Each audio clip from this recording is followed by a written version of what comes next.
नमस्कार मित्रों, इस वीडियो में मैं आप लोगों को योग से संबंधित सामान्य ज्ञान की कुछ महत्वपूर्ण बातें बताऊंगा, जिसकी जानकारी होना उन सभी लोगों के लिए परमावश्यक है जो योग करते हैं या योग करना चाहते हैं अथवा किसी भी प्रतियोगी परीक्षा की तैयारी कर रहे हैं। यह वीडियो विद्या भारती द्वारा संचालित सरस्वती शिशु मंदिर विद्यालयों में अध्ययन कर रहे विद्यार्थियों के लिए रामबाण सिद्ध होगी, क्योंकि उनमें कक्षा द्वितीय से लेकर के कक्षा अष्टम तक योग एवं शारीरिक शिक्षा का एक लिखित पेपर होता है। अतः इस वीडियो को बिना स्किप किए अंत तक पूरा ज़रूर देखें और यदि चैनल पर पहली बार आए हैं तो इसे सब्सक्राइब कर लें ताकि आगामी वीडियो की सूचना आपको प्राप्त होती रहे। सबसे पहला प्रश्न आता है, योग क्या है? तो योग की उत्पत्ति संस्कृत भाषा के युज धातु से हुई है, जिसका अर्थ होता है जुड़ना या मिलना। सूत्र में योग की परिभाषा बताते हुए महर्षि पतंजलि कहते हैं, योगस चित्त वृत्ति निरोधः, अर्थात चित्त की सभी वृत्तियों का निरोध हो जाना ही योग है।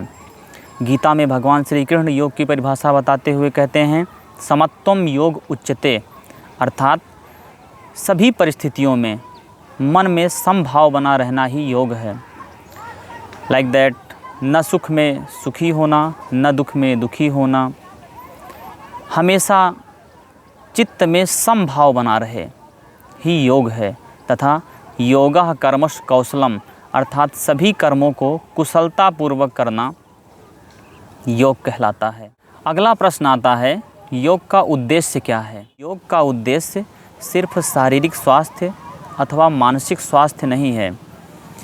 ये सभी तो योग के बाई प्रोडक्ट हैं, अर्थात सह उत्पाद हैं। सह उत्पाद का मतलब, जैसे जब सरसों की पेराई की जाती है तो मुख्य उद्देश्य होता है तेल की प्राप्ति करना। सरसों की खली तो सह उत्पाद के रूप में प्राप्त हो जाती है।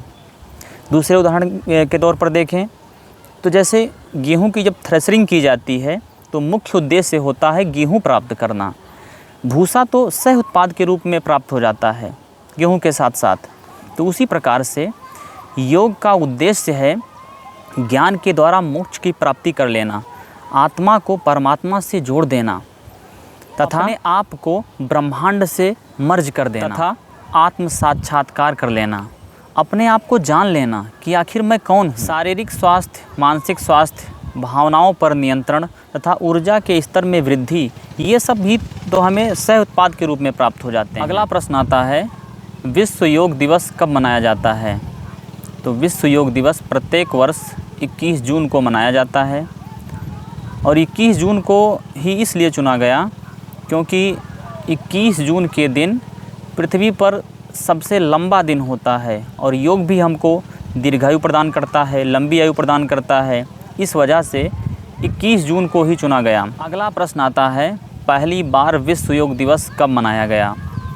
तो 27 सितंबर 2014 को अपने देश के आदरणीय प्रधानमंत्री श्री नरेंद्र मोदी जी ने संयुक्त राष्ट्र महासभा में भाषण देते हुए विश्व योग दिवस मनाने का प्रस्ताव रखा, जिसका 177 देशों ने समर्थन किया, जिसके कारण 11 दिसंबर 2014 को यूएनओ ने विश्व योग दिवस मनाने की घोषणा की, जिसके तहत पहली बार 21 जून 2015 को 192 देशों में विश्व योग दिवस मनाया गया। अगला प्रश्न आता है, विश्व योग दिवस 2022 की थीम क्या है?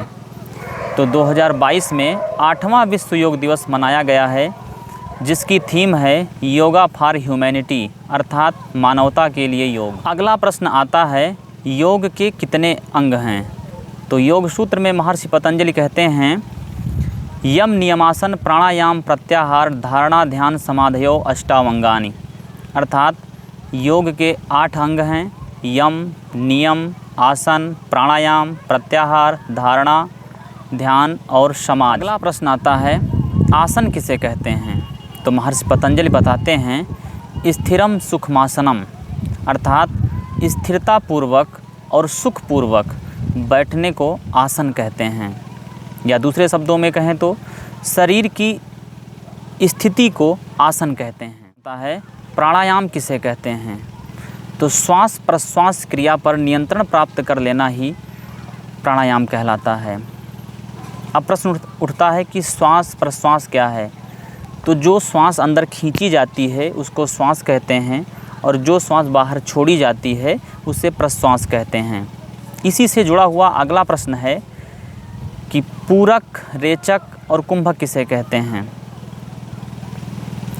तो श्वास को भीतर खींचना पूरक कहलाता है, तथा श्वास को रोक कर रखना कुंभक कहलाता है। अब कुंभक दो प्रकार के होते हैं। एक तो होता है अंतर कुंभक या आभ्यंतर कुंभक, अर्थात श्वास को भीतर ही रोक लेना, और दूसरा होता है बाह्य कुंभक या बहिर्कुंभक जिसे कहते हैं, अर्थात श्वास को बाहर ही रोक देना, तथा श्वास को बाहर छोड़ने को रेचक कहते हैं। अगला प्रश्न आता है, वह कौन सा आसन है जो भोजनोपरांत भी किया जा सकता है। तो सामान्यतः सभी आसन खाली पेट किए जाते हैं, लेकिन वज्रासन एक ऐसा आसन है जिसको भोजन करने के तुरंत बाद भी किया जा सकता है। भोजनोपरांत इस आसन को करने से कोई नुकसान नहीं होता, वरन लाभ ही प्राप्त होता है। भोजन जल्दी पच जाता है। अगला प्रश्न आता है, सूर्य नमस्कार में कितने मंत्र होते हैं। तो सूर्य नमस्कार में कुल 13 मंत्र होते हैं। अगला प्रश्न आता है, सूर्य नमस्कार कब आसन है और कब व्यायाम है।